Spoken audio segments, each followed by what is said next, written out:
மகாத்மா காந்தி வேலை உறுதி திட்டம் எனப்படுகின்ற 100 நாள் வேலை வாய்ப்பு திட்டம் இனி இந்தியாவில் கிடையாது. அதுக்கு பதிலாக வேற ஒரு திட்டம். என்னன்னு திட்டம்? விபிஜி ராம்ஜியா? என்னடா சூப்பர் சிங்கர் ஸ்பான்சர் பேரெல்லாம் சொல்லிட்டு இருக்கீங்க. Viksit Bharat guarantee for Rozgar and Ajeevika mission. ஏதாவது புரியுதா? உங்களுக்கு புரியணும்ன்றதுக்காக கொண்டு வரல, அது உங்களுக்கு எல்லாம் புரிய கூடாதுன்னு தான் கொண்டு வர்றது. நாடு முழுக்க காந்தி போட்டோ போகுது. அப்ப அவன் என்ன பண்றான்? காந்தி போய் சேர்ந்தா அமைதி போய் சேரும். அமைதி போய் சேர்ந்தா இவன் எப்படி முஸ்லீம் கிறிஸ்டின் வெட்டிக்குவான்? இவன் எப்படி இந்து முஸ்லீம் வெட்டிக்குவான்? அப்ப காந்தியை முதல்ல காலி பண்ணிடுவோம். நமக்கெல்லாம் அகிம்சையை சொல்லி கொடுத்ததுன்னு யாரு பேரை புத்தகத்துல படிக்கிறோம்? காந்தி பேரை தானே. காந்தி தற்கொலை பண்ணிக்கிட்டாருன்னு புத்தகத்தை எழுதி இருக்கிறான். இன்னும் கொஞ்ச நாள் போனா காந்தி மட்டும் இல்ல, மொத்த இந்தியாவும் அந்த நிலைமைக்கு போயிரும் போல. அதுக்கப்புறம் நீயே புத்தகம் அடிச்சு, நீயே சுடுகாட்டுல வித்துக்கிட்டு, நீயே விபூதி அடிச்சுட்டு போ. மக்கள் வாழ்வதற்கு நாட்டை கட்ட சொன்னால் சுடுகாட்டை கட்டி கொண்டிருக்கிறார் மோடி.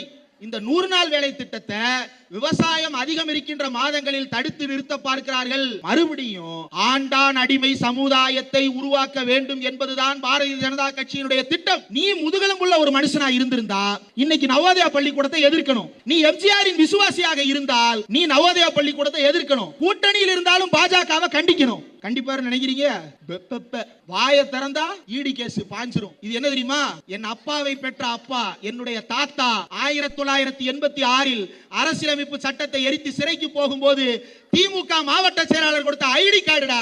ஐடி கார்டு போட்டு இந்தியை எதிர்த்து நான் தாண்டா எரிச்சேன், என்ன ஜெயில வைடான்னு ஜெயில் வாசல்ல முற்றுகையிட்டவர்கள்டா திராவிட முன்னேற்ற கழகத்தின் தொண்டர்கள். இப்படி சொல்றதுக்கு அவன்கிட்ட வரலாறு கிடையாது. நான் சுறா படத்துக்கு போனவன்டா சொல்ல முடியுமா? நான் குருவி படம் பார்த்தவன்டா சொல்ல முடியுமா? சொல்லு, அதைத்தான் சொல்லிட்டு திரியறான். நான் வில்லு படம் பார்த்தவன்டா. இது வரலாறா? இன்னைக்கு எடப்பாடி பழனிசாமி எதிர்கட்சி வரிசையில் உட்கார்ந்து கொண்டு அமைதி, வளம், வளர்ச்சி அப்படின்றாரு. உங்களுக்கும் அமைதிக்கும் ஏதாவது சம்பந்தம் இருக்கிறதா? திருப்பரங்குன்றத்தில் தர்காவை இடிக்க போகிறேன் என்று சொல்லுகின்ற பாரதிய ஜனதா கட்சியோடு கூட்டணி வைத்துக் கொண்டு நீங்கள் அமைதியை பற்றி பேசலாமா?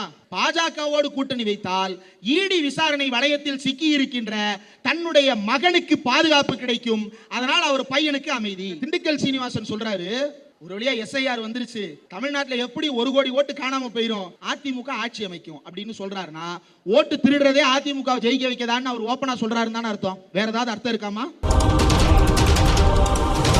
எம்எல்ஏ சொன்னாரு, அணில்கள் பற்றி ஒரு கதை சொன்னார். எனக்கு ரொம்ப சந்தோஷமா இருக்கிறது என்ன அப்படின்னா, பக்கத்தில் ரேகா ஜுவல்லர்ஸ் கடை திறந்துதான் இருக்கிறது. உரிமையாளர் உள்ள உட்கார்ந்து நம்ம பேசுவதை கேட்டுக்கொண்டுதான் இருக்கிறார். நம்ம வெளியே நிம்மதியா உட்கார்ந்து கூட்டம் கேட்கிறோம், அவர் நிம்மதியா உட்கார்ந்து வியாபாரம் பண்றாரு. ஏன்னா இது திராவிட முன்னேற்ற கழகம் நடத்துற கூட்டம். இதுவே வேறு சிலர் நடத்துற கூட்டமா இருந்தா நேரம் கண்ணாடியை பறக்க விட்டுருப்பானுங்க,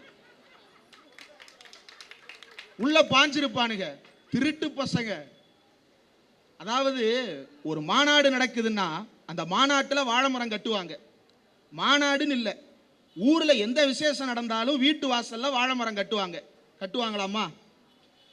பக்கத்துல வீட்டுல ஒரு விசேஷம், கல்யாணம், மண்டபத்துல வாழை மரம் 10 மரம் கட்டி இருக்கிறாங்க. நம்ம கல்யாண வீட்டுக்கு போயிட்டு வீட்டுக்கு கிளம்பும் போது என்ன பண்ணுவோம்? ஒரு வாழைப்பூவை அதுல இருந்து எடுத்துட்டு போவோமா மாட்டோமா? எடுத்துட்டு போவோம் இல்லையா? வேற எதுக்கு கட்டுறோம்? வாழை மரத்தை குப்பையில போடுறதுக்காக கட்டுறோம். நம்மளே சின்ன வயசுல வீட்டுல பக்கத்துல இருக்கிற வாழை மரம் கட்டுறாங்க அப்படின்னா கல்யாணம் முடிஞ்சா முடியறதுக்கு முன்னாடி அவுக்க விட மாட்டோம். கல்யாணம் முடிஞ்சிருச்சுன்னா முடிஞ்சதுக்கு அப்புறம் அந்த வாழைப்பூ எடுத்துட்டு வா, பூ எடுத்துட்டு போயிட்டானா சரி அந்த தண்டை எவனும் எடுத்துருக்க மாட்டான், அந்த தண்டை எடுத்துட்டு வா, அந்த இலை எடுத்துட்டு வா அப்படின்னு வீட்டில இருந்து அனுப்பி விடுவாங்க. இது வாழை மரத்தை எடுத்துட்டு போறது உலகம் முழுக்க இருக்கிறது. சேரையா தூக்கிட்டு போவான் கூட்டத்தில் உட்கார்றதுக்கு போட்ட சேரை. எந்த அளவுக்கு ஆயிருச்சுன்னா இப்பெல்லாம் தமிழ்நாட்டில் எங்க கூட்டம் போட்டாலும் அந்த கூட்டத்துக்கு போய் கூட்டம் முடிஞ்சதுக்கு பிறகு முந்தா நேத்து திருவண்ணாமலையில் திமுக இளைஞரணி மாநாடு, நம்ம எம்எல்ஏ எல்லாம் அங்கதான் இருந்தார். நிகழ்ச்சி முடிஞ்சதுக்கு அப்புறம் மீடியா எல்லா பேரும் போய், நிகழ்ச்சி நடக்கும்போது மீடியா வர்றாங்க ஓகே, நடக்கிறதுக்கு முன்னாடி வர்றாங்க ஓகே, நடந்து முடிஞ்சு கிரவுண்டில் ஆளே இல்லை, மீடியா கேமராவோட உள்ள போகுது. ஏன் தெரியுமா? இந்த கூட்டத்தில் யாரும் சேர் திருடவில்லைன்னு அறிவிக்கிறதுக்காகவே போறான். இதுல கரூரோ சேலமோ அங்கிருந்து வந்த நிர்வாகிகள் பூரா உட்காந்து எந்திரிச்சதோட அவங்களே சேரெல்லாம் அடுக்கி வச்சுட்டு வேற போயிட்டாங்க. ஏன்னா அவங்க திமுக தொண்டர்கள். அந்த கட்சிக்கார ஒன்றும் இல்லை, இந்த சேர் இருக்கு, இது சிமெண்ட் தர இல்லையா, நீங்க ஒரு தடவை தட்டினீங்கன்னா அந்த சேர் உடையுமா? உடையாது, அப்படிலாம் சீக்கிரம் உடையாது. ஒரு தடவை போட்டீங்கன்னா சேர் ஜம்ப் பண்ணும். இன்னும் 2 தடவை போட்டீங்கன்னா சேர் வந்து கொஞ்சம் கீழே விழுகும். நங்கு நங்குன்னு ஏறி மிதிச்சாதான் அது உடையும். கரெக்டா? ஒரு சேரை அந்த மாநாட்டில் திமுக இளைஞரணி மாநாட்டுக்கு சேர் போட்டவர் தான் மதுரையில் அவங்க நடத்துகிற மாநாட்டுக்கு சேர் போட்டவர். அழுகிறாரு. எதுக்கு அழுகிறீங்க சார்? யாரும் சேரை உடைக்கலையே. ஆனந்த கண்ணீரா இருக்குங்க ஐயா. இதுக்கு முன்னாடி மதுரையில் ஒருத்தன் கூட்டம் நடத்துறான்னு சேர் போட்டேன், பூரா சேரையும் உடைச்சு 9 லட்சம் கடனாக்கிட்டு போயிட்டான். இங்க சேர்களை அடுக்கி வச்சுட்டு போயிருக்கிறாங்க. திமுக காரங்களுக்கு கோயில் கட்டி கும்பிடணும்னு சேர் ஒப்பந்ததாரர் கதறுகிறார். இதுல இவனுக்கு சட்டப்பேரவைக்கு வந்தா என்ன மிஞ்சும்னே தெரியாது. இப்படி ஒரு கூட்டம் சுற்றி கொண்டிருக்கிறது. ஏன் இந்த கூட்டத்தை பற்றி சொல்லுகிறேன் என்றால், நம்முடைய இன்றைக்கு நாம் நடத்தி கொண்டிருக்கின்ற விழாவினுடைய நாயகர் யார் என்றால், நம்முடைய திமுக இளைஞரணி செயலாளர், தமிழ்நாட்டினுடைய மாண்புமிகு துணை முதலமைச்சர் உதயநிதி ஸ்டாலின் அவர்கள் இல்லையா? அவர் இளைய திராவிடம் எழுகிறது அப்படின்னு ஒரு புத்தகம் முத்தமிழறிஞர் பதிப்பகத்தின் சார்பாக திமுக வெளியிட்டிருக்கக்கூடிய புத்தகம். அந்த புத்தகத்தில் ஒரு கட்டுரை இருக்கு. அது பிப்ரவரி மாதம் இந்த வருஷம்தான் அவர் பேசின உரையை அப்படியே எழுதி போட்டிருக்கிறாங்க. பிப்ரவரி 15, 16 அண்ணா அறிவாலயத்தில் ஒரு கூட்டம் நடந்தது. அந்த கூட்டத்தில் நானும் கலந்து கொண்டு பேசியிருந்தேன். அந்த கூட்டத்தினுடைய நிறைவில் துணை முதலமைச்சர் பேசும்போது ஒரு சில விஷயங்களை சுட்டிக்காட்டி பேசினார். அப்படி பேசும்போது பட்டுக்கோட்டை அழகிரிசாமி அப்படின்னு ஒருத்தரை பற்றி பேசுறாரு. ஏன் இந்த பட்டுக்கோட்டை அழகிரிசாமியை பற்றி அவர் பேசுகிறார் என்று கொஞ்சம் யோசித்து பார்க்க வேண்டி இருக்கிறது. ஏனென்றால் இன்றைக்கு இருக்கக்கூடிய இளைஞர்களுக்கும் இன்றைக்கு இருக்கக்கூடிய மக்களுக்கும் தமிழ்நாடு கடந்து வந்த பாதையை நினைவூட்ட வேண்டி இருக்கிறது. இன்றைக்கு நாம் இப்படிப்பட்ட ஒரு மேடை அமைத்து இங்கு நின்று பேசிக் கொண்டிருக்கிறோம். இந்த கூட்டத்திற்கு வருவதற்கு வாய்ப்பே இல்லாதவர்கள் கூட, இங்கிருந்து 500 மீட்டர் தூரத்தில் இருப்பவர்கள் கூட, இந்த பாலத்தினுடைய அந்த எல்லையிலும் இந்த எல்லையிலும் நடந்து செல்பவர்கள் கூட இந்த கூட்டத்தில் என்ன பேசுகிறார்கள் என்பதை ஆற அமர நின்று நிதானமாக டீ குடித்தபடி கேட்டுக்கொண்டு வீட்டுக்கு போக முடியும். வீட்டில் இருப்பவர்கள், கடையில் இருப்பவர்கள் நம்முடைய பேச்சை கேட்டுக் கொண்டிருக்கிறார்கள். அவர் இருந்த இடத்திலிருந்தே கேட்டுக் கொண்டிருக்கிறார்கள். இங்கே இருக்கக்கூடிய பொதுமக்கள் எல்லாருக்கும் தண்ணி பாட்டில் கொடுத்திருக்கிறாங்க. எல்லாருக்கும் இருப்பதற்கு சேர் போடப்பட்டிருக்கிறது. முடிந்த பிறகு நலத்திட்டங்கள் வழங்கப்பட இருக்கிறது. எம்எல்ஏ உட்கார்ந்திருக்கிறார், எம்பி வரவிருக்கிறார், மாவட்ட செயலாளர் உட்கார்ந்திருக்கிறார். இவ்வளவு பெரிய மேடை போட்டு இவ்வளவு பெரிய போக்கஸ் லைட்டு. அந்த கடைசியில் உட்கார்ந்திருக்கிற அண்ணே, என் முகம் தெரியுது அண்ணே, பின்னாடி தெரியுது. அங்க உட்கார்ந்திருக்கிறவர் கூட என் முகம் தெரியுது. ஏன்னா அவ்வளவு பெரிய லைட்டு போட்டிருக்கிறோம். இந்த ஒரு லைட்டு சாதாரணமா போடல. இது என்ன 10 ரூபா 20 ரூபா லைட்டா? பல ஆயிரக்கணக்கான ரூபாய் கொடுத்து வாடகைக்கு எடுத்து லைட்டை மாற்றோம். கலைஞர் படம், தலைவர் படம், இளந்தலைவர் படம்னு அவ்வளவு பேர் படத்தையும் அலங்காரமாக மாட்டி வைத்து இன்றைக்கு தோரணையாக இந்த கூட்டத்தை நடத்தி கொண்டிருக்கிறோம். ஆனால் இப்படிப்பட்ட லைட்டுகள் இல்லாத காலகட்டத்தில், இப்படிப்பட்ட சேர் போடுவதற்கு வசதி இல்லாத காலகட்டத்தில், இப்படிப்பட்ட மேடை இல்லாத காலகட்டத்தில், இப்படிப்பட்ட மைக்கை பார்த்தே இல்லாத காலகட்டத்தில், ஏன் இந்த மைக்கு வேலை செய்யுதுன்னா இதுக்கு காரணம் பவர் கனெக்ஷன் கொடுத்திருக்கிறோம், கரண்ட் இருக்கு. அப்ப கரண்டே இல்லாத காலகட்டத்தில் தமிழ்நாட்டின் தெரு தெருவாக சுற்றி, வீதி வீதியாக சுற்றி, தன்னுடைய உடல் நலிவுற்று மூத்திரவாளியை சுமந்து கொண்டு நடக்க முடியாத காலகட்டத்திலும் தந்தை பெரியார் நமக்காக பிரச்சாரம் செய்து கொண்டே இருந்தார். இந்த எந்த வசதியும் கிடையாது. ஆனால் தந்தை பெரியார் தெரு தெருவாக பிரச்சாரம் செய்தார். இன்றைக்கு இந்த கூட்டத்துக்கு வர முடியாதவங்க கூட, அல்லது இந்த பேச்சை கேட்டுட்டு இந்த மாதிரி ஒருத்தர் பேசினாருப்பா, எம்எல்ஏ பேசினாரு, அவர் பேச்சு நல்லா இருந்தது, நீ மிஸ் பண்ணிட்டேன்னு சொல்ல வேண்டியது இல்லை. மறுநாள் இந்த அருவின்னு ஒரு சேனல்ல இருந்து ஆள் வந்திருக்கிறாங்க. யூடியூப்ல போய் அந்த சேனல்ல பாத்தீங்கன்னா எம்எல்ஏ பேசின வீடியோ இருக்கும். வீட்டில் போட்டு காட்டலாம். நான் பேசினதை உங்க வீட்டில் யாருக்காவது காட்டுவீங்களா? இவன்லாம் என்னடா பேசுறதெல்லாம் போய் காட்டுறது நினைப்பீங்களா? காட்டுவீங்களா? அம்மா சொல்லிட்டாங்க, காட்டுவேன்னு சொல்லிட்டாங்க. அவங்க காட்டுறாங்கன்னா நாளைக்கு சேனல்ல இருக்குது இல்லையா? இந்த எந்த வசதியும் இல்லாத காலகட்டத்தில் மக்கள் லட்சக்கணக்கில் திரட்டி, ஒளிப்பெருக்கி இல்லாத காலகட்டத்தில் தெரு தெருவாக முழங்கி தமிழர்களுக்கு தன்மான உணர்ச்சியை ஊட்டியவர் தந்தை பெரியார். அந்த தந்தை பெரியாரினுடைய தொண்டர் எங்க ஆரம்பிச்சேன்? பட்டுக்கோட்டை அழகிரிசாமியில் ஆரம்பிச்சேன். ஏன் தந்தை பெரியாரை பற்றி சொல்றேன்னா, தந்தை பெரியாரினுடைய பெருந்தொண்டர்களில் ஒருவர் தான் பட்டுக்கோட்டை அழகிரிசாமி. அவர் பிறந்த ஆண்டு 1900. அந்த காலகட்டத்தில் என்ன வேலை? ஒரு வேலையும் கிடையாது. போர் நடந்துகிட்டு இருந்துச்சு உலகம் முழுக்க. முதலாம் உலகப் போர் 1915களில் நடக்க ஆரம்பித்து விட்டது. இளைஞரான அந்த பட்டுக்கோட்டை அழகிரிசாமி இராணுவத்தில் சேர்ந்து வெள்ளக்காரனோட சேர்ந்து போர் நடத்துறதுக்கு வெளிநாட்டுக்கு போனா, வெள்ளக்கார மெசொப்பொட்டோமியான்ற நாட்டில் இந்தியர்களை அனாதையா கைவிட்டுட்டு ஓடி போயிட்டான். அந்த மெசொப்பொட்டோமியாவில் இருந்து அங்கு மிங்குமாக கெஞ்சி கூத்தாடி ஏதேதோ கப்பலை பிடித்து கல்கத்தாவுக்கு வந்து கொண்டிருக்கின்ற வழியில், கல்கத்தாவுக்கு வர வேண்டிய கப்பல் கல்கத்தாவிற்கு முன்னாலேயே கடலில் சிதறிவிட்டது. மக்கள் சிதறிவிட்டார்கள். அந்த கல்கத்தா கடலில் எதிர்நீச்சல் போட்டு கல்கத்தாவுக்கு வந்து அதற்கு பிறகு திருமணம் செய்து பிள்ளை பெற்று மீண்டும் தன்னுடைய சொந்த ஊர் பட்டுக்கோட்டைக்கு வந்து தந்தை பெரியாரினுடைய கொள்கைகளால் ஈர்க்கப்பட்டு 1925ஆம் ஆண்டு சேரன்மாதேவின்னு ஒரு ஊர் இருக்கு. எங்க இருக்கு? தென்காசி பக்கத்தில் இருக்குது. தமிழ்நாட்டினுடைய ஏதோ ஒரு மூலை. அந்த மூலையில குருகுலம் ஒன்று நடக்குது. அந்த குருகுலத்தில் பஞ்சாயத்து. என்ன பஞ்சாயத்து? அன்னைக்கு தமிழ்நாட்டினுடைய முதலமைச்சராக இருந்தார் யாரு? ஓமந்தூர் ராமசாமி ரெட்டியார்னு ஒருத்தர். பேரை சொல்லும் போது, அந்த சாதி பேரை கேட்கும் போது, இவர் ஒரு பெரிய சாதிக்காரன்னு நினைக்கிறோம்ல, மனசுல என்ன வருதுல, அவர் என்னப்பா ரெட்டியார், அவருக்கு என்னப்பா பிரச்சனை நினைக்கிறோம்ல.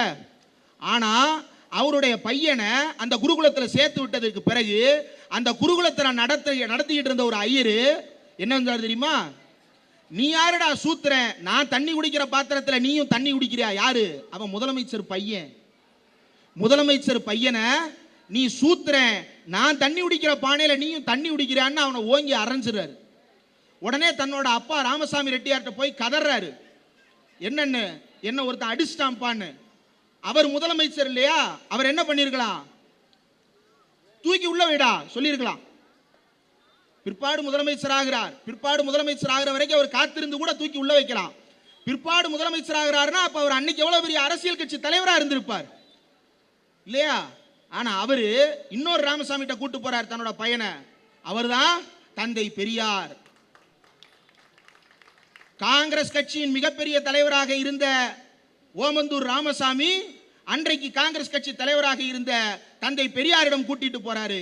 பெரியார் போராட்டம் நடத்துகிறார். அந்த போராட்டத்தில் ஒருவராக தன்னை இணைத்துக் கொண்டு எங்க பட்டுக்கோட்டையிலிருந்து சேரன்மாதேவி வரைக்கும் போராட்டம் நடத்தியவர்களில் ஒருவர் பட்டுக்கோட்டை அழகிரிசாமி. இதை ஏண்டா சொல்ற? அவர் எந்த காலத்தில் எங்க போராட்டம் நடத்தினா என்ன அப்படின்னு நீங்க நினைக்கலாம். அந்த பட்டுக்கோட்டை அழகிரிசாமி ஏன் திராவிட இயக்க வரலாற்றில் அதுவும் இன்றைக்கு நினைவு கூற வேண்டியவர் என்றால், 1938ஆம் ஆண்டு இந்திய எதிர்ப்பு போராட்டம் உச்சகட்டமாக நடந்து கொண்டிருந்தது தந்தை பெரியாரின் தலைமையில். அந்த கூட்டத்தில் ஆகஸ்ட் 1, 1938 திருச்சியில உறையூர்னு ஒரு இடம் இருக்கு. அந்த உறையூரில் இருந்து படையை திரட்டி கொண்டு, நூற்றுக்கணக்கான மக்களை திரட்டி கொண்டு சென்னையை நோக்கி கிளம்புகிறார் பட்டுக்கோட்டை அழகிரிசாமி. கிளம்பும் போது போகிற வழியெல்லாம் ஒரு பக்கம் வரவேற்பு, ஒரு பக்கம் எதிர்ப்பு இருக்கத்தானே செய்யும். அன்னைக்கு காங்கிரஸை சேர்ந்தவர்கள் பட்டுக்கோட்டை அழகிரிசாமியை எதிர்க்கிறாங்க. தேசியவாதிகள் என்கின்ற பெயரால் பட்டுக்கோட்டை அழகிரிசாமி போகிற வழியில் எல்லாம் செருப்பு தோரணம் கட்டியிருக்கிறான். செருப்பு தோரணம் கட்டியிருக்கிறான். செருப்பு தோரணத்தை பார்த்த உடனே அந்த இடத்துல வண்டியை நிப்பாட்டி போடுறான். மைக்க நிப்பாட்டி அவர் பேசுறாரு. அட அறிவு கிட்டவனே, நாங்கெல்லாம் திருச்சியிலிருந்து கால் கெடுக்க கொளுத்துற வெயில் தாங்காம தார் ரோட்ல நடந்து போயிட்டு இருக்கிறோம். மேல தோரணம் கட்டி இருக்கியே செருப்ப, உன்னோட நோக்கம் என்னை அவமானப்படுத்துறது தானே. அந்த தோரணமா கட்டின செருப்பை என் மேல தூக்கி எறிஞ்சிருந்தேன்னா நான் அதை காலில் போட்டு நடந்து போயிருப்பேனடா அறிவு கட்ட வயலே அப்படின்னு திட்டுறாரு.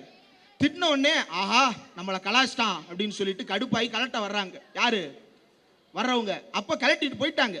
நம்மளை கலாச்சிட்டாப்ல, இதுக்கு மேல இந்த செருப்பு தோரணத்துக்கு மரியாதை கிடையாதுன்னு செருப்பு தோரணத்தை கலட்டிட்டு போயிட்டான். கலட்டும் போது அவர் அந்த பேச்சை முடிக்கிறாரு. முடிக்கும் போது என்ன தெரியுமா சொன்னாரு? இன்னும் சில காலத்தில் இந்த தோரணத்தை கட்டியவன் சாகத்தான் போகிறான், நானும் சாகத்தான் போகிறேன், என்னுடைய இயக்கத்தை சேர்ந்தவர்களும் சாகத்தான் போகிறோம். செத்ததற்கு பிறகு அத்தனை பேரும் சமாதிக்குள் அடக்கமாகத்தான் போகிறோம். அப்படி சமாதிக்குள் அடக்கமாகின்ற காலத்தில் எதிர்காலத்தை சேர்ந்தவர்கள் எங்களுடைய சமாதிக்கு வந்து எங்கள் வாழ்வுக்கு மரியாதை செய்து தந்தவர்கள் இவர்கள் என்று என்னுடைய சமாதியில் மலர் வளையம் வைப்பார்கள். உன்னுடைய சமாதிக்கு உன்னுடைய பிள்ளை கூட வராது, இனத்துரோகி என்று காரி துப்பிவிட்டு போகும் என்று சொல்லிவிட்டு திருச்சியிலிருந்து சென்னை வரைக்கும் நடந்தே வருகிறார். அப்படிப்பட்ட பட்டுக்கோட்டை அழகிரி சாமி அதற்கு ஒரு வருடம் முன்னாடி 1937 திருவாரூரில் ஒரு கூட்டம் நடத்துகிறார். இந்தி திணிப்புக்கு எதிராக பேசும்போது அப்ப அவருக்கு டிபி நோய். இன்னைக்கு டிபிலாம் சாதாரணம், மாத்திரை வாங்கி போட்டா சரியா போயிடும். ஆனா அன்னைக்கு டிபின்றது கொடூரமான நோய், எலும்புருக்கி நோய். அந்த நோயால் அவதிப்பட்டு கொண்டிருக்கிறார். பேசும்போதே ரத்தமாக கக்குகிறார். அவர் சாதாரணமாக பேச மாட்டார், உரத்த குரலில் பேசுவார். வைகோ பேசுறதெல்லாம் கேட்டிருப்பீங்க இல்லையா, அப்படி அதிரும் அரங்கம். அந்த மாதிரி சத்தமாக பேசக்கூடிய நபர். அவர் பேச பேச அவர் வாயில் இருந்து ரத்தம் வடிகிறது. ஒரு கட்டத்தில் மேடையில் இருந்தவர் ரத்தம் கக்கியபடியே கீழே சாய்ந்து விட்டார். சாய்வதை பார்த்து பக்கத்தில் இருந்தவர்கள் தூக்க போகிறார்கள். ஒரு 13 வயசு பையனும் கூட சேர்ந்து ஓடி போறான். எதுக்கியா இப்படி ரத்தம் கக்கிட்டு பேசிட்டு இருக்கிற, உனக்கெல்லாம் உடம்பு மேல ஏதாவது அக்கறை இருக்குதா, போய் டாக்டரை பார்த்து வைத்தியம் பார்க்காம மேடையில உட்காந்து கத்தி உசுர விட்டுக்கிட்டு இருக்கியே அப்படின்னு ஒரு பையன் கேட்கிறான். அந்த பையன்கிட்ட சொல்றாரு, எனக்கு காசநோய் வந்துருச்சு, என் வாயில இருந்து ரத்தம் வருது. இந்த நாட்டுக்கு 2000 வருஷமா காசநோய் பிடிச்சு போய் இந்த நாட்டில் பெரும்பான்மையா வாழ்ற சூத்திர மக்களை பூரா சூத்திர பயலே பஞ்சம பயலேன்னு இழிவுபடுத்திக்கிட்டு இருக்கிறான். அந்த காசநோயை விட என்னோட காசநோய் பெருசு இல்ல, சாகிற வரைக்கும் நான் பேசுவேன்னு அந்த பையன்கிட்ட சொன்னார். அவர் அதை சொன்ன போது அவருக்கு தெரியாது, அந்த பையன் வளர்ந்த பிறகு தன்னுடைய மூத்த மகனுக்கு அழகிரி என்று பெயர் சூட்டுவார் என்று அந்த அழகிரி சாமிக்கு தெரிந்திருக்கவில்லை. அந்த 13 வயசு பையன் பட்டுக்கோட்டை அழகிரி அந்த சொன்ன வார்த்தையை கேட்டு, இதுதாண்டா இயக்கம், பெரியார் தாண்டா தலைவர் அப்படின்னு அந்த இயக்கத்தில் சேர்றார். சேர்ந்ததற்கு பிறகு 1945 புதுச்சேரியில, இன்னைக்கு இவனுங்களும் போறானுங்க புதுச்சேரிக்கு, அந்த புதுச்சேரியில திராவிடர் கழக மாநாடு. அந்த மாநாடு உள்ள போகும்போதே, பேரறிஞர் அண்ணா போகும்போதே எதிர்ப்பு, கடுமையான எதிர்ப்பு. அண்ணா கொடியேற்றி வைக்கிறாரு. கொடியேற்றி வச்சுட்டு மேடையில போய் பேசுறாரு. வந்தாரை வாழ வைக்கும் தமிழர்கள் என்று சொல்லுவார்கள். இங்கே தமிழர்கள் சக தமிழர்களை எதிர்க்கிறார்கள். இது மனித பண்பா, இது தமிழர் பண்பான்னு பேசுறாரு. ஆனா அவன் மனித பண்பு இல்லாதவனாச்சே. உடனே என்ன பண்றான், அண்ணா ஏற்றி அந்த திராவிடர் கழக கொடிமரத்தை வெட்டி சாய்க்கிறான். வெட்டி சாய்த்த பிறகு உள்ளே பெரும் கலவரம். கலவரக்காரர்கள் உள்ளே புகுந்தார்கள். யாரும் கைகளில் சிக்கவில்லை. ஒரு சின்ன பையன் சிக்கிட்டான். அந்த பையனை அடிச்சு சாக்கடையில் தூக்கி வீசிட்டு போயிட்டானுங்க. அந்த பையனை அதுக்கப்புறம் ஒரு முஸ்லீம் அம்மா பார்த்து பெரியார்கிட்ட கொண்டு போய் சேர்க்கிறாங்க. பெரியார் அதுக்கப்புறம் தன்னோட வீட்டுக்கு கொண்டு போய் வச்சு தன்னோட பிள்ளையா பராமரித்து உடம்ப சரி பண்ணி அனுப்புனார். அன்னைக்கு சாக்கடையில் தூக்கி போட்டவனுக்கு தெரியாது, தமிழ்நாடு மட்டுமல்ல இந்தியா முழுவதும் இதே போன்ற சாக்கடையாக தூக்கி எறியப்பட்ட மக்களுடைய உரிமைகளுக்கெல்லாம் இந்த மனிதன் போராடுபவனாக உயர்வான் என்று அந்த சாக்கடையில் தூக்கி எறிந்தவனுக்கு தெரியாது. வேறு யாரும் அல்ல, நம்முடைய முத்தமிழறிஞர் கலைஞர் தான். 13 வயதில் பட்டுக்கோட்டை அழகிரியை பார்த்து அரசியலுக்கு வந்தவர். 1945 சாதி வெறியர்களால் தூக்கி வீசப்பட்டவர். ஆனால் அந்த சாதியால் இனி ஒருபோதும் ஒருவனும் அவமானப்படக்கூடாது என்று தமிழர்களுக்கு 69% இடஒதுக்கீட்டை தந்தவர் முத்தமிழறிஞர் கலைஞர். அதே சாக்கடையோடு தொடர்பு படுத்தப்பட்டு காலம் காலமாக அருந்ததியர் சமுதாயத்து மக்களை இழிவுபடுத்தி கொண்டே இருக்கிறீர்களே, அந்த அருந்ததியர் சமுதாயத்து மக்களை கைதூக்கி விடுவதற்கு அவர்களுக்கு தருகிறோம் 3% இடஒதுக்கீடு என்று கைதந்தவர் முத்தமிழறிஞர் கலைஞர். ஏன் இந்த வரலாற்றை எடுத்து சொல்ல வேண்டி இருக்கிறது என்றால், 1938 அழகிரி இங்கிருந்து நடந்தார் இல்லையா, நடந்து போனவர் இங்கிருந்து 234 நகரங்களை தாண்டி போயிருக்கிறார். 87 பொதுக்கூட்டங்களை நடத்தி இருக்கிறார். ஆகஸ்டில் கிளம்பியவர் செப்டம்பர் 11ஆம் தேதி, ஆகஸ்ட் 1ஆம் தேதி கிளம்பினவர் செப்டம்பர் 11ஆம் தேதி சென்னை போயிட்டாரு. அப்ப நடுவில் எத்தனை நாள்? ஒரு மாசம், ஒரே மாசம். ஒரு மாசத்துல 30 இருந்து 40 நாள்ல, ஆகஸ்ட் 1 செப்டம்பர் 11 40 நாள் தானே நடுவில், 40 நாள்ல 87 பொதுக்கூட்டம் நடத்தி இருக்கிறார் பட்டுக்கோட்டை அழகிரிசாமி. யாருக்காக? தந்தை பெரியார் கட்டளையிட்டார் என்பதற்காக, எதற்காக? தமிழர்கள் சுயமரியாதை பெற வேண்டும் என்பதற்காக, என்ன பயனுக்காக? தமிழ் மொழியை காக்க வேண்டும் என்பதற்காக, இந்தி திணிப்பை எதிர்ப்பதற்காக பட்டுக்கோட்டை அழகிரி அன்றைக்கு நடையாய் நடந்தார். அப்படிப்பட்ட மனிதர்கள் வாழ்ந்த இந்த நாட்டில் ஒரு கூட்டத்தை திருட்டு கூட்டமாக மாற்றிக் கொண்டிருக்கிறார் அந்த நடிகர். திருச்சியில கூட்டம், அந்த இடத்துக்கு பேரே மரக்கடை. ஏன் மரக்கடைன்னு வருது? அந்த ஏரியா ஃபுல்லா மரக்கடையா இருக்கும், அதானே. மரக்கடையை உடைச்சு பெஞ்சை திருடிட்டு போயிருக்கிறான். மாதா கோயில் சவரை இடிச்சுட்டு போயிட்டான். பள்ளிக்கூட சவரை இடிச்சுட்டு போறான். பள்ளிக்கூடத்து மேல ஏறி கக்கூசுக்கு மேல ஆஸ்பெட்டாஸ் சீட் போட்டுப்பாங்களமா, அதை பூரா உடைக்கிறான். என்ன கேடு? அப்ப அவன் மனதில் உணர்வு கிடையாது. அவன் மனதில் இருப்பதெல்லாம் கலவரம் தான். இந்த கலவரம் செய்பவர்களை உருவாக்க வேண்டும் என்பது யாருடைய திட்டம்? ஆர்எஸ்எஸ் சங் பரிவார் சங்கி கூட்டத்தினுடைய திட்டமா இல்லையா? வேறு அதிமுக காரன் என்னைக்காவது அப்படி பண்ணிருக்கிறானா? எந்த அதிமுக காரனாவது ஹாஸ்பிட்டல் சீட்டை உடைச்சு உள்ள இறங்கி இருக்கிறானா? எந்த மரக்கடையாவது திருடி இருப்பானா? ஆனா இவன் பண்றானே.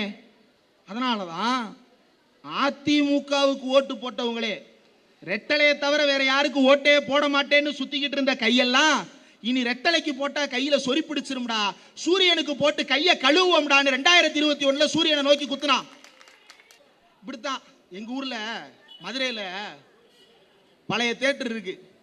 மதுரை தியேட்டர்ல பூரா ஏதாவது ஒரு படம் ஓடிக்கிட்டு இருக்கும். காக்கி சட்டைன்னு சிவகார்த்திகேயன் படம் பார்க்கறதுக்கு போனேன். மதுரையில வந்து நடிகர் முரளி இருக்கிறார்ல, காதல், அந்த முரளிக்கு இதய முரளி, அந்த இதய முரளிக்கு வந்து மதுரையில் ஒரு பெரிய ஃபேன் ஒருத்தர் இருந்தான். அவன் என்ன வேலை பார்ப்பானே தெரியாது. அவன் என்ன பண்ணான்னா, அவன் எல்லா தெருவுலையும் போய் வெள்ளையா இருக்கிற சவரில் பூரா ஒரு கறிக்கட்டை எடுத்து மனித கடவுள் முரளி, மனித கடவுள் முரளின்னு எழுதிட்டே தெரிஞ்சான். சரி, அதுக்கப்புறம் போயிட்டாரு. கடவுளாலா இல்லை, அவரு வாழ்க்கை முடிந்தது. அதுக்கப்புறம் அந்த பட்டத்தை ஆள் மாத்தினாங்க. என்னன்னு?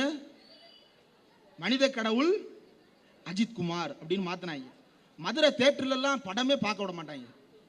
அப்பெல்லாம் நான் வந்து யார் ஃபேனு, இன்னைக்கு அவன் பேரே சொல்ல முடியல. கருமோ, நீங்களும் அவன் ஃபேனா தான் இருந்திருப்பீங்க இல்லையாக்கா? இல்லையா? தெளிவா இருந்திருக்கிறாங்க அக்கா, வாழ்த்துக்கள். அப்படி மனித கடவுள் அஜித் குமார் திடீர்னு ஓடுவாங்க. தியேட்டரே திட்டும், யாரா இப்படி ஓடிக்கிட்டு இருக்கியான்னு. அப்பதான் அஜித் என்ன சொன்னாரு, என்னை இனிமேல் மனித கடவுள்னு கூப்பிடக்கூடாது, தலான்னு கூட கூப்பிடக்கூடாது, என்ன ஏகேன்னு கூப்பிடு, என்ன பேர் சொல்லி கூப்பிடுறா, கூப்பிடுறது தாண்டா எனக்கு பேர் வச்சிருக்கிறான் அப்படின்னு என்ன பேர் சொல்லி கூப்பிடுன்னு சொன்னாரு. ஆனா இவனுங்க பேர் வாசிக்கிறவங்க, ஒருத்தருக்கு பேரு தமிழ்நாட்டில் பல திமுக குடும்பங்கள்ல ஸ்டாலின் பேர் வச்சிருக்கிறாங்களா இல்லையா? கருணாநிதினு பேர் வச்சிருக்கிறாங்களா இல்லையா? பேர் சொல்லி தானே கூப்பிடுவீங்க. அவனுடைய வட்ட செயலாளர் ஒருத்தன் பேர் விஜய்னு வந்துருச்சு. தளபதியின் பெயர் கொண்டவரே, இந்த அந்த காலத்துல வயசான பாட்டிக்க உன் புருஷன் பேர் என்ன கிழவின்னு கேட்டோம்னா, என் புருஷன் பேரை நான் எப்படி சொல்லுவேன்? சரி கிழவி எழுதி காட்டு. எழுத படிக்க தெரிஞ்சா நான் என் குடிசையில் இருக்கிறேன். சரி கிழவி யாராவது ஒருத்தரை சொல்லு. அடுத்தவன் என் புருஷன் பேரை சொல்றதை நான் எப்படி விடுவேன்? அப்போ புருஷன் பேர் என்ன தாண்டி கிழவின்னு கேட்டோம்னா, இந்தா பாத்துக்க அப்படின்னு கையில பச்சை குத்தி வச்சிருப்பாங்கல்ல, அதுக்கும் உனக்கு ஏதாவது வித்தியாசம் இருக்கா?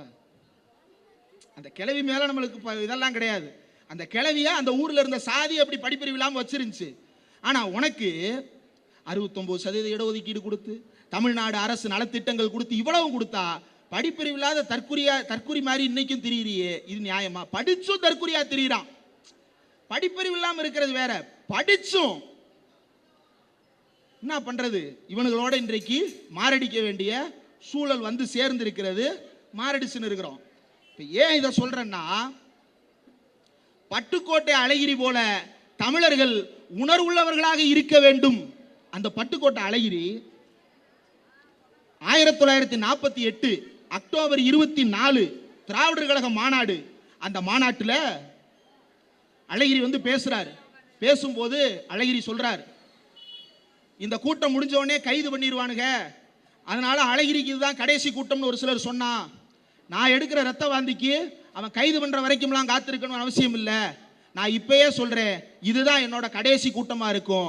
என் தலைவர் தந்தை பெரியாரை பார்த்து ஒரு மரியாதை செலுத்திட்டு போறதுக்காக இந்த கடைசி கூட்டத்தில் உசுர கையில பிடிச்சிட்டு வந்து நிக்கிறேன் அப்படின்னு சொல்லிட்டு போனார்ல, அந்த உணர்வு அவரோடு மங்கி விடவில்லை. அவருக்கு பிறகு பேரறிஞர் அண்ணா, அவருக்கு பிறகு முத்தமிழறிஞர் கலைஞர், அவருக்கு பிறகு நம்முடைய தலைவர் முத்துவேல் கருணாநிதி ஸ்டாலின் என்று அந்த தீப்பந்தம் மாறி மாறி கைகளில் வந்து கொண்டே இருக்கிறது. இது அவர்களுக்கு எரிச்சலை ஊட்டுகிறது. இந்த எரிச்சல் ஊட்டப்பட்ட காரணத்தால் என்ன செய்கிறான், எப்படியாவது இவர்களிடம் இருக்கக்கூடிய ஏதாவது ஒன்றை திருடிவிட முடியாதா அப்படின்னு குறி வச்சு வந்திருக்கிறான். 100 நாள் வேலை வாய்ப்பு திட்டம் எல்லாருக்கும் தெரியும்லமா. 100 நாள் வேலை வாய்ப்பு திட்டத்துக்கு அதிகாரப்பூர்வ பேர் என்ன? அதிகாரப்பூர்வ பேர் என்ன? மகாத்மா காந்தி தேசிய ஊரக வேலை உறுதி திட்டம். எது கொடுத்தாங்க? மக்களுக்கெல்லாம் நல்ல வேலை வாய்ப்பு கிடைக்கணும், மக்களுக்கெல்லாம் கையில செலவு பண்ண காசு வேணும், பொருளாதாரத்தை பலப்படுத்தணும் அப்படின்றதுக்காக மகாத்மா காந்தி தேசிய ஊரக வேலை உறுதி திட்டம்னு 100 நாள் வேலை வாய்ப்பு திட்டத்தை 2005 திராவிட முன்னேற்ற கழகத்தோடு கூட்டணியில் இருந்த அன்றைய காங்கிரஸ் அரசு கொண்டு வந்தது. அந்த திட்டத்துக்கு காசு கொடுக்க வேண்டியது யாரோட பொறுப்பு? ஒன்றிய அரசாங்கத்தோட பொறுப்பு. 90% நிதியை ஒன்றிய அரசாங்கம் கொடுக்கணும். போன மாசம் தமிழ்நாடு அரசு, திமுக தமிழ்நாடு முழுக்க போராட்டம் நடத்தியது சில மாதங்களுக்கு முன்னாடி. எதுக்கு? 100 நாள் வேலைவாய்ப்பு திட்டத்தில் தமிழ்நாட்டுக்கு தர வேண்டிய 4000 கோடி ரூபாயை குடுடா அப்படின்னு ஒன்றிய அரசாங்கத்துக்கு எதிராக போராட்டம் நடத்தியது. மக்களுக்கு 3 மாசமா சம்பளம் இல்லாம இருந்தாங்க. திமுக போராட்டம் நடத்தியதற்கு பிறகு அந்த நிதியை திமுக போராடி பெற்று மக்களுக்கு கொண்டு போய் சேர்த்தது. இங்க எப்படி நடக்குது இல்ல? உத்தரப்பிரதேசத்துல 150 ரூபாய் சம்பளத்தை 200 ரூபாயா மாத்தினான். அதே 100 நாள் வேலைவாய்ப்பு திட்டத்துக்கு. யார் அப்போ விட்டு காசு? நமக்கு கொடுக்க வேண்டிய காசு. நமக்கு கொடுக்க வேண்டிய சம்பளத்தை பிடிச்சு உத்தரப்பிரதேசுக்கு சம்பள உயர்வு போடுறான். நமக்கு கொடுக்க வேண்டிய சம்பளத்தை பிடிச்சு பீகாருக்கு சம்பள உயர்வு போடுறான். நீ பீகாருக்கு சம்பள உயர்வு கொடு, அதை நாம எதிர்க்கிறோமா? கிடையாது. நீ உத்தரப்பிரதேசுக்கு சம்பள உயர்வு கொடு, அதை நாம எதிர்க்கிறோமா? கிடையாது. ஆனா ஏன் காசை பிடுங்கி ஏன் வயிற்று அடிச்சு கொடுக்காதடா அப்படின்னு தான் நாம சொல்றோம் இல்லையா? ஆனா நான் தமிழர்கள் வயிற்று அடிச்சது மட்டும் இல்ல, இப்ப இந்தியாவு முழுக்க வயிற்று அடிக்க போறேன். இப்ப பார்த்து டென்ஷன் ஆயிட்டான். தமிழர்கள் வயிற்றில் அடிக்காதே, தமிழர்கள் வயிற்றில் அடிக்காதேன்னு சொன்ன உடனே அவன் என்னங்கடா தமிழை வயிற்றில் அடிக்கிற, தமிழை வயிற்றில் அடிக்கிறேன்னு சொல்றீங்க, இனி பாடுறா மொத்த இந்தியாவை வயிற்றில் அடிக்கிறேன் அப்படின்னு இறங்கிட்டான். மகாத்மா காந்தி வேலை உறுதி திட்டம் எனப்படுகின்ற 100 நாள் வேலை வாய்ப்பு திட்டம் இனி இந்தியாவில் கிடையாது. கிடையாது. அதுக்கு பதிலாக வேற ஒரு திட்டம். என்னன்னு திட்டம்? விபிஜி ராம்ஜி. விபிஜி ராம்ஜியா? என்னடா சூப்பர் சிங்கர் ஸ்பான்சர் பேரெல்லாம் சொல்லிட்டு இருக்கிறீங்க. அது என்னடா விபிஜி ராம்ஜினா? Viksit Bharat guarantee for Rozgar and Ajeevika mission. ஏதாவது புரியுதா? உங்களுக்கு புரியணுன்றதுக்காக கொண்டு வரல, அது உங்களுக்குலாம் புரியக்கூடாதுன்னு தான் கொண்டு வர்றது. இந்த திட்டத்தோட பேரை சொல்லி அவனாவது போய் கார்பரேஷன் ஆஃபீஸில் வேலை ஆக்க முடியுமா? விபிஜி ராம்ஜின்னு ஒரு திட்டம் இருக்காமே சார், அந்த திட்டத்தில் எங்களுக்கு வேலை கொடுப்பீங்களா?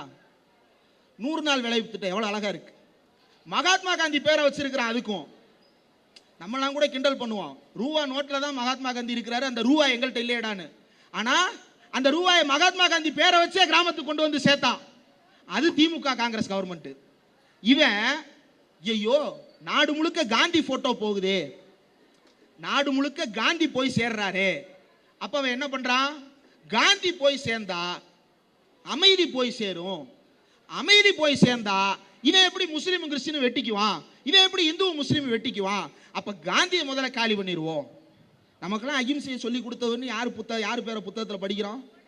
காந்தி பேரை தானே. காந்தி தற்கொலை பண்ணிக்கிட்டாருன்னு புத்தகத்தை எழுதியிருக்கிறான்.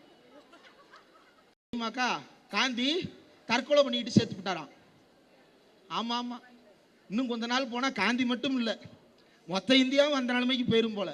அதுக்கப்புறம் நீயே புத்தகம் அடிச்சு, நீயே சுடுகாட்டில் வித்துக்கிட்டு, நீயே விபூதி அடிச்சுட்டு போ. மக்கள் வாழ்வதற்கு நாட்டை கட்ட சொன்னால் சுடுகாட்டை கட்டி கொண்டிருக்கிறார் மோடி. எப்படி இதை செய்கிறார்கள்?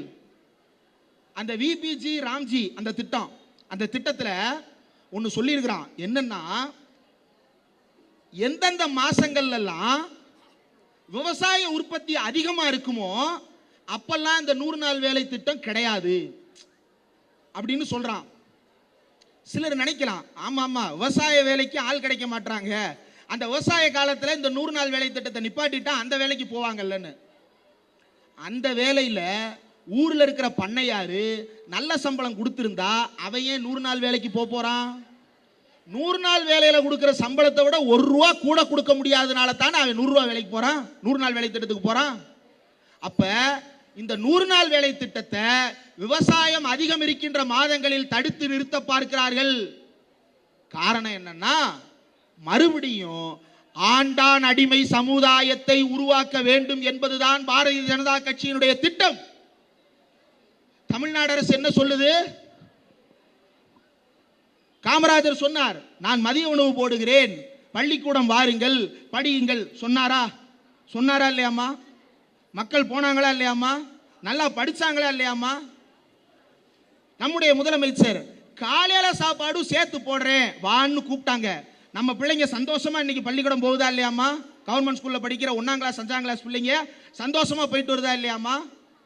ஆனா இந்த மோடி அரசு என்ன தெரியுமா சொல்றான்?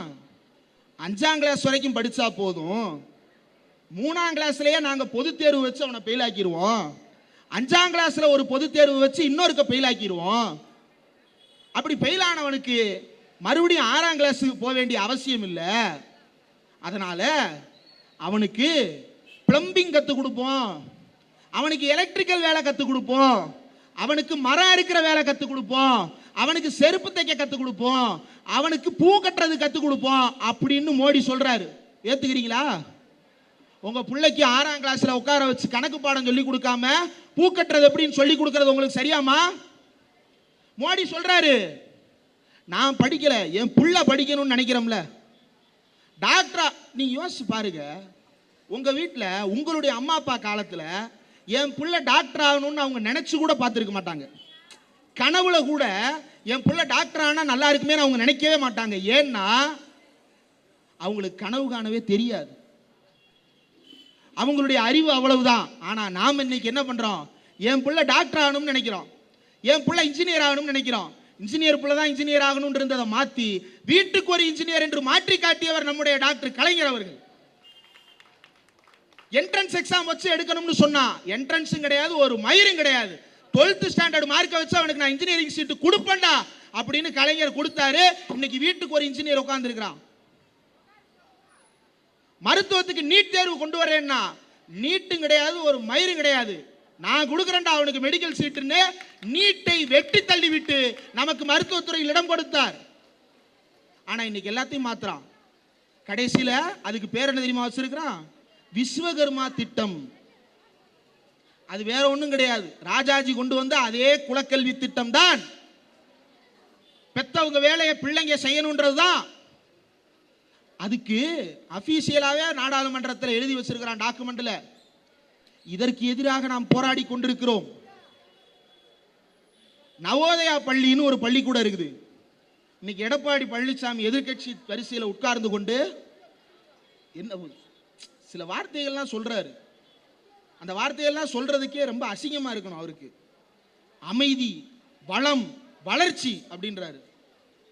உங்களுக்கும் அமைதிக்கும் ஏதாவது சம்பந்தம் இருக்கிறதா? பாரதிய ஜனதா கட்சியோட கூட்டணி வச்சுக்கிட்டு நீங்க அமைதியை பத்தி பேசலாமா? மணிப்பூரில் பெண்களை நிர்வாணமாக ரோட்டில் இழுத்து வந்த பாரதிய ஜனதா கட்சியோடு கூட்டணி வைத்துக் கொண்டு நீங்கள் அமைதியை பற்றி பேசலாமா? குஜராத்தில் கலவரம் செய்து கொத்து கொத்தாக இஸ்லாமியர்களை கொன்று குவித்த பாஜகவோடு கூட்டணி வைத்துக் கொண்டு நீங்கள் அமைதியை பற்றி பேசலாமா? திருப்பரங்குன்றத்தில் தர்காவை இடிக்கப் போகிறேன் என்று சொல்லுகின்ற பாரதிய ஜனதா கட்சியோடு கூட்டணி வைத்துக் கொண்டு நீங்கள் அமைதியை பற்றி பேசலாமா? ஏன் அவர் பேசுறாருன்னா, அமைதி மக்களுக்கு கிடையாது. அவர் கேட்கிற அமைதி நம்ம மக்களுக்கு கிடையாது, அவர் வீட்டு மக்களுக்கு. யாருக்கு? அவர் பையனுக்கு அமைதி. பாஜகவோடு கூட்டணி வைத்தால் ஈடி விசாரணை வளையத்தில் சிக்கி இருக்கின்ற தன்னுடைய மகனுக்கு பாதுகாப்பு கிடைக்கும், அதனால் அவர் பையனுக்கு அமைதி. பாஜகவோடு கூட்டணி வைத்தால் இன்கம் டாக்ஸ் ரைடுல சிக்கின எடப்பாடியோட சம்பந்திக்கு அமைதி கிடைக்கும். பாஜகவோடு கூட்டணி வைத்தால் ஓ பன்னீர்செல்வத்திடம் இருந்தும் டிடிவி தினகரனிடம் இருந்தும், டிடிவி தினகரன் ஞாபகம் வருது, இங்கே தானே 20 ரூபா கொடுத்து ஏமாத்திட்டு போனது, இன்னும் மனசுல இருக்குன்னு நினைக்கிறேன். 20 ரூபா கொடுத்து ஏமாத்திட்டு போயிருக்கிறான். அந்த 20 ரூபாய் என்னைக்கு செல்லாம போகுதுன்னு தெரியல. இந்த மோடி ஆளுகின்ற நாட்டில் அது ஏற்கனவே செல்லாது. 20 ரூபாயில ஏதோ எழுதிலாம் கொடுத்துருக்கிறாங்க போல. டிடிவி தினகரனிடமிருந்தும் ஓபிஎஸ் இடமிருந்தும் யாருக்கு அமைதி கிடைக்கும்? எடப்பாடிக்கு அமைதி கிடைக்கும். அப்ப எடப்பாடி சொல்ற அமைதி மக்களுக்கு கிடையாது, அவருக்கு. வளம் எப்படி வளம் கிடைக்கும்? இதே கொருக்குப்பேட்டை பகுதி 2016 என்ன பாடுபட்டோம், 2018 என்ன பாடுபட்டோம், 2020 என்ன பாடுபட்டோம், மழை பெய்யும் போதெல்லாம் பாடுபட்டோமே. ஆனா இப்ப மழை பெஞ்சா தண்ணி நிக்குது, 3 மணி நேரத்தில் தண்ணி வடியுது இல்லையா? வீட்டில் தண்ணி ஊற்றி அலசுறீங்க, ஊத்துன உடனே வெளியே போயிருதா தண்ணி? கூட்டி தள்ளினாதானே போகும். வீட்டில் இருக்கிற 1 இன்ச்சு பைப்பு ஓட்ட வழியா 1 பக்கெட் தண்ணி வெளியே போறதுக்கு 3 நிமிஷம் ஆகும்ல. வீட்டில் ஊத்துற தண்ணிக்கே இவ்வளவுனா தெருவில் இவ்வளோ பெரிய மழை பெய்யுது, பல லட்சம் லிட்டர் மழை பெய்கிறது, ஓடுவதற்கு நேரம் ஆகும்ல. நேரம் ஆகுது, ஆனா தண்ணி வடியுது, மக்கள் பாதிப்பில் இருந்து தப்பித்திருக்கிறார்கள். இத சரி பண்றதுக்கு ரோடு போடுறதுக்கு காசு கொடுன்னு கேட்டோம்னா கொடுக்காத பாஜகவோடு கூட்டணி வைத்துக் கொண்டு இவர் வளத்தை பற்றி பேசுகிறார். தமிழர்களுடைய வளத்தை எல்லாம் பிடுங்கி வைத்துக் கொண்டு உத்தரப்பிரதேசத்துக்கும் பீகாருக்கும் பிரித்து கொடுக்கின்ற மோடியோடு கூட்டணி வைத்துக் கொண்டு இவர் வளத்தை பற்றி பேசுகிறார். அப்ப அவர் பேசுற வளம்ன்றது என்னவென்றால், கொடநாடு பங்களாவிலிருந்து கொள்ளையடித்த பொருட்களை பாதுகாப்பாக வைத்துக் கொள்வதுதான் அவருடைய வளம். அம்மையார் ஜெயலலிதாவிடமிருந்து ஆட்டையை போட்ட, அம்மையார் சசிகலாவிடமிருந்து ஆட்டையை போட்ட அந்த கட்சியை பாதுகாத்துக் கொள்வதுதான் அவருடைய வளம். தமிழர்களுக்கு வளம் அல்ல. வளர்ச்சி எது? வளர்ச்சி நாம வருஷத்துக்கு 6,36,000 கோடி ஒன்றிய அரசுக்கு வரி கட்டுகிறோம், நேரடி வரி. ஒன்றிய அரசு 4,50,000 கோடி தான் திருப்பி கொடுக்குது. மீதி இருக்கக்கூடிய காசையும் கொடுத்தா நாம வளர்ச்சி அடைவோம். ஆனா அந்த காசை பிடுங்கி வச்சிருக்கிற ஒன்றிய அரசாங்கத்தோடு கூட்டணி வைத்துக் கொண்டு வளர்ச்சி அப்படின்னு பேசுறார். அப்ப அவர் சொல்ற வளர்ச்சி எது? அவர் சொல்ற வளர்ச்சி திண்டுக்கல் சீனிவாசன் ஒரு எம்எல்ஏ இருக்கிறார், முன்னாள் அமைச்சர் திண்டுக்கல் சீனிவாசன். அந்த திண்டுக்கல் சீனிவாசன் சொல்றாரு, ஒரு வழியா எஸ்ஐஆர் வந்துருச்சு, தமிழ்நாட்டில் எப்படி 1 கோடி ஓட்டு காணாம போயிரும், அதிமுக ஆட்சி அமைக்கும் அப்படின்னு சொல்றாருன்னா, ஓட்டு திருடுறதே அதிமுக ஜெயிக்க வைக்கதான்னு அவர் ஓப்பனா சொல்றாருன்னு தானே அர்த்தம். வேற ஏதாவது அர்த்தம் இருக்காமா? 1 லட்சம் ஓட்டை பிஜேபி தூக்கிரும், அதுக்கப்புறம் ஏடிஎம்கே ஜெயிக்கும்னா என்ன அர்த்தம்? உங்க ஓட்டை பூரா திருட போறான். எஸ்ஐஆர் என்ற பேர்ல ஓட்டு திருடுறான். திருப்பரங்குன்ற விவகாரத்தில் நம்முடைய உணர்வுகளை திருடுறான். பள்ளிக்கூட விவகாரத்தில் நம்முடைய இன உணர்வை திருடுகிறான். இப்படி எங்கு பார்த்தாலும் திருட்டு. ஜிஎஸ்டி என்ற பெயரில் நிதியை திருடுகிறான்.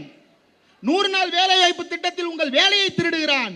அதிமுகவோடு கூட்டணி வைத்து மானத்தையும் திருடுறான். ஏன்னா இந்த சங்கிகளுக்கு தமிழ்நாட்டில் மானம்னு ஒண்ணு கிடையாது. அப்ப எப்படிடா ஓட்டை தேத்துறது? ரெட்டலையை வச்சு ஏதாவது தேத்தி பார்ப்போம். இந்த எடப்பாடி பழனிசாமிக்கு ஒரு செய்தியை சொல்ல வேண்டும்.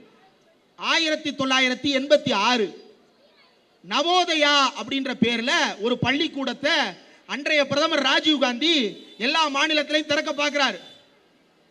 இந்த நவோதயா பள்ளிக்கூடம் என்பது மும்மொழி கொள்கையின் அடிப்படையில் கட்டப்படும். இந்த நவோதயா பள்ளிக்கூடத்தில் மாவட்டத்துக்கு ஒரு பள்ளிக்கூடம், ஒரு பள்ளிக்கூடத்துக்கு 100 பேர் தான் படிக்க முடியும். இது தேவையா? மாவட்டத்துக்கு 100 பேர் தான் படிக்க முடியும். இது ஒரு பள்ளிக்கூடமா? அதான் ஏற்கனவே அரசு பள்ளி இருக்கே, உன் காசை அந்த கவர்மெண்ட் ஸ்கூலுக்கு கொடு, அந்த கவர்மெண்ட் ஸ்கூல்ல நல்ல கல்வியை மக்கள் கொடுப்பாங்கல்ல, அரசாங்கம் கொடுக்கும்ல. தமிழ்நாடு பள்ளிக்கூடங்களுக்கு கொடுக்க வேண்டிய 3000 கோடி ரூபாயை கொடுக்காத இந்த ஒன்றிய அரசு நவோதயா பள்ளிக்கூடங்களை கட்ட போகிறேன்னு சொல்லுது. இந்த நவோதயா பள்ளிக்கூடத்தை 1986 ஆண்டே கொண்டு வர பார்த்தார்கள். அப்படி கொண்டு வர பார்த்தபோது 10/6/1986 திராவிடர் கழக மாநாடு திருச்சியில் நடக்குது. அந்த மாநாட்டுக்கு தலைவர் யார் தெரியுமா? அன்னை மணியம்மையார் கிடையாது, ஆசிரியர் வீரமணி அவர்கள் கிடையாது. அப்ப வேற யாரு? காமராஜர் ஆட்சி காலத்தில் பள்ளி கல்வித்துறைக்கு ஒரு செயலாளர் இருந்திருப்பார்ல, ஒரு ஆபீசர், அந்த ஆபீசர் திராவிடர் கழக மாநாட்டுக்கு வர்றாரு. எதுக்கு? தலைமையேற்று நடத்துறதுக்கு. அது என்ன மாநாடு? நவோதயா பள்ளிக்கூடங்கள் தமிழ்நாட்டுக்கு வேண்டாம் என்று சொல்லுகின்ற மாநாட்டுக்கு முன்னாள் பள்ளி கல்வித்துறை செயலாளர் நேத்து சுந்தரவடிவேலு வர்றாரு. இந்த நேத்து சுந்தரவடிவேலு தான் காமராஜர்கிட்ட சொல்லி தமிழ்நாடு முழுக்க சத்துணவு திட்டத்தை அமல்படுத்தியவர். அவர் பெரியாரின் பெருந்தொண்டர். அந்த சுந்தரவடிவேலு இல்லைன்னா காமராஜர் காதுக்கு அந்த திட்டம் போயிருக்காது. காமராஜர் காதுக்கு அந்த திட்டம் போயிருக்காவிட்டால் நமக்கெல்லாம் சத்துணவு கிடைத்திருக்காது. அந்த சுந்தரவடிவேலு சொல்றாரு தமிழ்நாட்டுக்கு நவோதயா பள்ளிக்கூடங்கள் வேண்டாம்னு. இதை எதிர்த்து 17/11/1986 ஏங்க ஹிந்தி திணிக்கிறீங்கன்னு ஒன்றிய அரசாங்கத்தை கேட்டோம்னா மோடி என்ன சொல்றாரு? அரசியலமைப்பு சட்டத்தில் எழுதி இருக்கிறார்கள், அதனால் நான் இந்தியை திணிக்கிறேன்னு சொல்றாரு. அப்படியா? அப்ப அரசியலமைப்பு சட்டத்தில் எழுதி இருந்தா அதை அப்படியே ஏத்துக்கிடுவோமா? கொளுத்துவோம்டாத அப்படின்னு முத்தமிழறிஞர் கலைஞர் நவம்பர் 17, 1986 அரசியலமைப்பு சட்டத்தில் இந்தியை திணிக்கின்ற பகுதிகளை நகல் எடுத்து அந்த சட்ட நகல் பேப்பரை கொளுத்துகிறேன் என்று அறிவித்தார். அந்த அறிவித்த போராட்டத்தில் டிசம்பர் 9 கலைஞர் தானே நேரடியாக அந்த அரசியலமைப்பு சட்ட நகலை எரித்து சிறைக்கு போனார். 20,000 பேர் கலைஞரோடு கைது செய்யப்பட்டார்கள். 20,000 பேர் கலைஞரோடு கைது செய்யப்பட்டார்கள். 21 பேர் இந்திக்கு தமிழ்நாட்டில் ஆதிக்கமாம். நீங்கள் எல்லோரும் வாருங்கள் நாட்டினரே, செந்தமிழுக்கு தீமை வந்த பின்னும் இந்த தேகம் இருந்து லாபம் உண்டா? சிங்கம் என்றே இளம் காளைகளே, மிக தீவிரம் கொள்ளுவீர் நாட்டினிலே. பங்கம் விளைத்திடில் தாய்மொழிக்கே, உடல் பச்சை ரத்தம் பரிமாறிடுவோம் என்று பாரதிதாசன் வரிகளை பாடி 21 பேர் தங்கள் உடலுக்கு தீ வைத்து செத்தார்கள் இந்த இந்தியை எதிர்ப்பதற்காக. இந்த இந்தி பேய் தமிழ்நாட்டில் 1000 பிணம் வாங்கி இருக்கிறது. இன்னும் 1000 பிணங்களை தருவோமே தவிர உன்னுடைய மொழியை இந்த மாநிலத்தில் திணிப்பதற்கு அனுமதிக்க மாட்டோம். 21 பேர் தீக்குளித்து செத்தான். அந்த போராட்டம் இன்னைக்கும் போராட்டம் பண்றான். என்ன பண்றான்? இதே கொருக்குப்பேட்டை புரசோகம் பகுதியில் போராட்டம் பண்ணான். போலீஸ்காரங்க வந்த உடனே முட்டு சந்தை தூக்கி ஓடுறான். ஆனா திமுக காரன் அப்படி போராட்டம் பண்ணல. 1986 இந்தி எதிர்ப்பு அறப்போர். இது என்ன தெரியுமா? என் அப்பாவை பெற்ற அப்பா, என்னுடைய தாத்தா 1986 அரசியலமைப்பு சட்டத்தை எரித்து சிறைக்கு போகும்போது திமுக மாவட்ட செயலாளர் கொடுத்த ஐடி கார்டுடா. ஐடி கார்டு போட்டு இந்தியை எதிர்த்து நான் தாண்டா எரிச்சேன், என்ன ஜெயில வைடான்னு ஜெயில் வாசல்ல முற்றுகையிட்டவர்கள்டா திராவிட முன்னேற்ற கழகத்தின் தொண்டர்கள். இன்னைக்கு ஓடுறான். ஒரு மாவட்ட செயலாளர் 41 பேர் செத்து போயிட்டான். இந்த பகுதியில் ஒரு பிரச்சனைனா அண்ணன் ஜே அபினேஸ்வர் வருவாரா மாட்டாரா? ஆர்டி சேகர் வருவாரா மாட்டாரா? அண்ணன் மருது கணேஷ் வருவாரா மாட்டாரா? ஆனா அந்த மாவட்ட செயலாளர் எங்க போனான்னே தெரியல. பெங்களூர் பக்கம் போயிட்டானான்னு தெரியல. போய் பதுங்கிட்டான். ஐடி கார்டு அடிச்சு போராட்டம் நடத்தணும்டா திமுக காரன். அரசியலமைப்பு சட்டத்தை கொளுத்துனா சிறையில போட்டு கொல்லுவாங்க. சும்மா இல்ல. சிட்டி பாபு என்கின்ற ஒரு மேயரை பறிகொடுத்திருக்கிறோம். எதற்காக? மிசா எமர்ஜென்சி கொடுமையை எதிர்த்ததற்காக. அதே மாதிரி 1986 இப்படி ஆயிரக்கணக்கான பேர் ஜெயிலுக்கு போனான். இப்ப நான் சொல்றேன்ல, அப்படி ஜெயிலுக்கு போனவனோட பேரண்டா நான் சொல்றேன்ல. இப்படி சொல்றதுக்கு அவன்கிட்ட வரலாறு கிடையாது. நான் சுறா படத்துக்கு போனவன்டா சொல்ல முடியுமா? நான் குருவி படம் பார்த்தவன்டா சொல்ல முடியுமா? சொல்லு. அதைத்தான் சொல்லிட்டு திரியிறான். நான் வில்லு படம் பார்த்தவன்டா. இது வரலாறா? வருவான் பிரச்சாரத்துக்கு வந்து இதெல்லாம் சொல்லுவான்.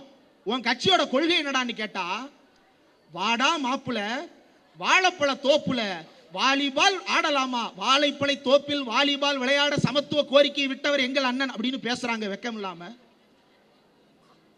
அதுவும் யாருகிட்ட வந்து? உயிரை பலி கொடுத்து வளர்த்த இயக்கத்திடம் வந்து அதை பேசுகிறான். இவர்களை நாம் அனுமதிக்கலாமா? எப்படிப்பட்ட உணர்வு கொண்ட மாநிலம் இந்த மாநிலம்! எப்படிப்பட்ட உணர்வு கொண்ட மாநிலம் இந்த மாநிலம்! இந்திய எதிர்ப்பு போராட்டம் யாருக்கு எதிராக நடத்தணும்? காங்கிரஸ்க்கு எதிராக தான் நடத்தணும். ஆனா அந்த காங்கிரஸே மனம் மாறி திராவிட முன்னேற்ற கழகம் சொல்லுவது சரி, அது தமிழ்நாட்டுக்கு மட்டுமல்ல இந்தியா முழுவதற்கும் திமுக சொல்லுவதுதான் ஒரே தீர்வு என்று சொல்லுகிறார் ராகுல் காந்தி. வெல்ல முடியாதவர்களை எல்லாம் வென்று காட்டியது இந்த இயக்கம். இந்தியை திணிப்பேன் என்று சவால் விட்ட காங்கிரஸ் கட்சி இந்தியை திணிக்கின்ற விவகாரத்தில் தமிழ்நாடு சொல்வதுதான் சரி, தமிழ்நாட்டின் முதலமைச்சர் முத்துவேல் கருணாநிதி ஸ்டாலின் சொல்லுவதுதான் சரி என்று நாடாளுமன்றத்தில் கர்ச்சிக்கிறார் ராகுல் காந்தி. இந்த 1986 சட்ட எரிப்பு போராட்டம் நடந்துச்சு இல்லையா, அந்த போராட்டத்தை பார்த்து பயந்து போன எம்ஜிஆர் அதே 1986 மார்ச் பிப்ரவரி மாசம் உள்ளாட்சி தேர்தல் நடக்குது. எம்ஜிஆர் தோத்ததே இல்லைன்னு பொய் சொல்லுவான். 93 நகரசபை தலைவர்களுக்கான தேர்தலில் 72 இடங்களை கைப்பற்றியது திமுக. எம்ஜிஆர் படுதோல்வி அடைந்தார். யாரு கூட கூட்டணி வச்சு? அதே காங்கிரஸோட கூட்டணி வச்சு. 86 நவோதயா பள்ளிக்கூடத்தை திணிச்சது யாரு? ராஜீவ் காந்தி. எம்ஜிஆர் கூட்டணி கட்சியை சேர்ந்த முதலமைச்சர். ஆனால் தமிழ்நாட்டில் கலைஞர் எதிர்க்கட்சி தலைவர். அரசியலமைப்பு சட்டத்தையே கொளுத்துவதற்கு தயாராகி விட்டார் என்றால் இனி தமிழ்நாட்டை ஒருபோதும் நம்மால் நினைத்து கூட பார்க்க முடியாது என்று தெரிந்து கொண்ட எம்ஜிஆர் நவோதயா பள்ளிகளுக்கு இடமில்லை என்று அறிவித்தார்.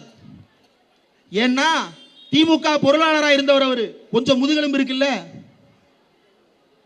நீ முதுகெலும்புள்ள ஒரு மனுஷனா இருந்திருந்தா இன்னைக்கு நவோதயா பள்ளிக்கூடத்தை எதிர்க்கணும்.